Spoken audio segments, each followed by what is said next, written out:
Lembra quando você era criança e jogava bola na rua e alguém discutia com o dono da bola? Ele pegava a bola, colocava embaixo do braço e ia embora pra ninguém mais poder brincar? Pois é, era aquele menino mimadinho da rua que não aceitava perder e queria ditar as regras. Caso contrário, ninguém mais brincava. E tinha também aquele X9 da rua que contava pra mãe dele tudo que acontecia, aí a mãe contava pra tua e a tua brigava com você. Pois é, no final todo mundo se prejudicava. Essa semana a gente vai falar de um povo que não aceitou ser excluído e decidiu acabar com os planos dos judeus.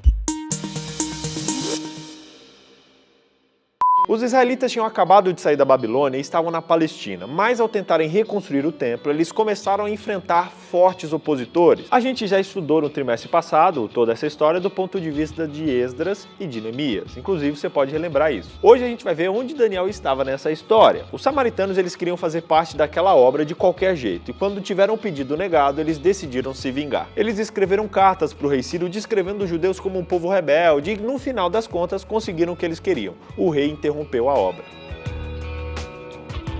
Eita povinho mimado! É por isso que lá no capítulo 10 de Daniel começa descrevendo o jejum que ele fez por 3 semanas em favor dos judeus. Naquela ocasião, eu, Daniel, passei 3 semanas chorando, não comi nada saboroso, carne e vinho nem provei e não usei nenhuma fragrância perfumada até se passarem as 3 semanas. Daniel nessa ocasião já tinha uns 90 anos de idade mais ou menos, só que mesmo assim ele mantinha o seu hábito de oração. Aqui a gente vê um outro hábito muito importante para Daniel e para nós também, que é o jejum, que aliado à oração é uma ferramenta muito poderosa para a gente ter um contato mais profundo com Deus. Jejum, ele não é um instrumento de barganha, não é moeda de troca, não. Primeiro, o jejum serve para a gente ouvir mais claramente a voz de Deus, porque limpa a nossa mente para isso. Segundo, o jejum é um exercício de autocontrole, porque ele revela as paixões que controlam a gente. Terceiro, o jejum é um remédio para a saúde, porque ele é muito útil para que o corpo se recomponha. Para jejuar, você tem que primeiro definir um objetivo. Quanto tempo vai durar, do que você vai abrir mão nesse período. Prepare-se para isso. Prepare-se também espiritualmente, através de oração, de confissão, de arrependimento, para que Deus possa limpar você nesse período. Prepare-se também fisicamente, consultando um médico antes e comendo menos ao longo das refeições que precedem o jejum. Gostou das dicas? Um outro jejum legal é o chamado jejum dos 5 sentidos, que eu vou deixar mais informações aqui no link para você ver, beleza? Beleza! Voltando para a história de Daniel, nesse período de jejum e oração, ele teve outra visão. Acompanhe comigo. Olhei para cima e diante de mim estava um homem vestido de linho com um cinto de ouro puríssimo na cintura. O seu corpo era como berilo, o rosto era como relâmpago, os olhos como tochas acesas, os braços e pernas como reflexo do bronze polido, e sua voz era como o som de uma multidão.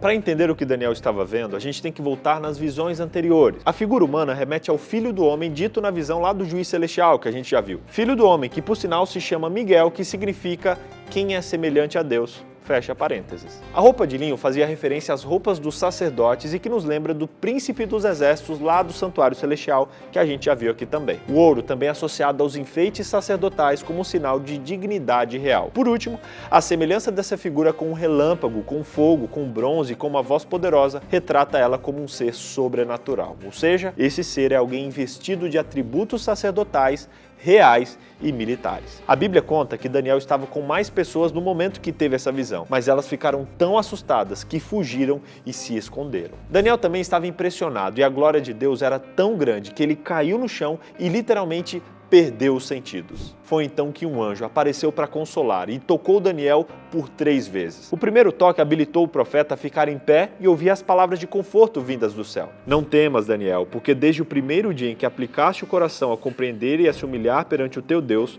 foram ouvidas as tuas palavras, e por causa das tuas palavras é que eu vim. A oração de Daniel literalmente moveu o céu. Para nós, isso é uma garantia de que o Senhor ouve as nossas orações. O segundo toque habilitou Daniel a falar. O profeta derramou as suas palavras diante do Senhor, expressando os seus sentimentos de temor e a sua emoção. Isso mostra que Deus está sempre pronto a nos ouvir. O terceiro toque trouxe força para Daniel. Não temas, homem muito amado, paz seja contigo. Ser forte, ser forte.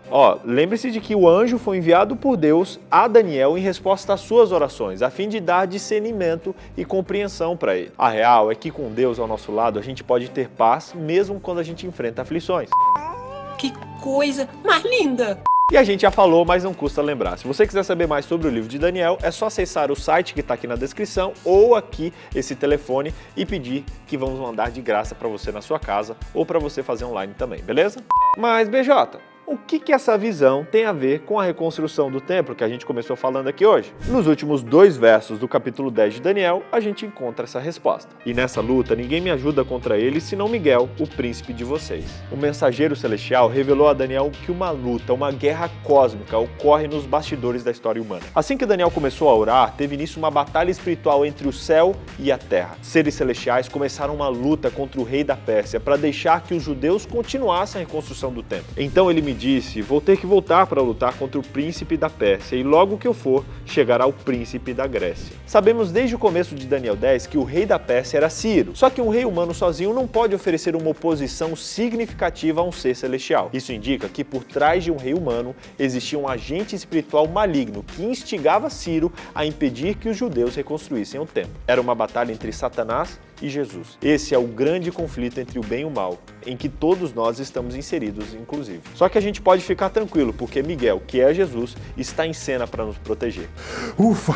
Mas se Jesus é Miguel, por que então simplesmente não usar o nome Jesus? Todas as vezes que Jesus é mencionado como Miguel, é porque ele está em um contexto de conflito. Desse modo, fica claro que Miguel é o guerreiro celestial que representa as forças do bem contra os poderes do mal. Miguel é tipo quando Jesus coloca a armadura para a briga, sabe? Digamos que é o nome de guerra do Filho de Deus. A batalha mais feroz desse guerreiro aconteceu na cruz, onde ele alcançou a maior vitória sobre o mal, não matando, mas morrendo. Depois da sua ressurreição, Jesus subiu para o céu como um guerreiro vitorioso, mostrando os despojos de guerra em um desfile cósmico. Resumindo então, primeiro, Daniel jejuou e orou por 3 semanas em favor do povo e pela reconstrução do templo. Segundo, Daniel teve uma visão de um homem vestido de linho, a figura humana de sua visão era o próprio Jesus.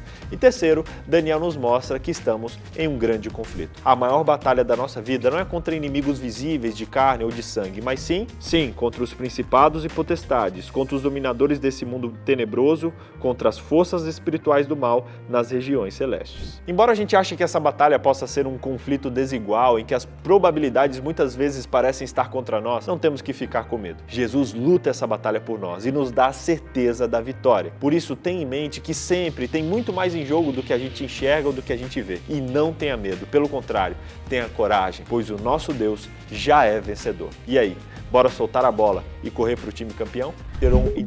A figura humana reflete, do ponto de vista... Quando alguém discutia, era uma batalha entre Satanás e Jesus.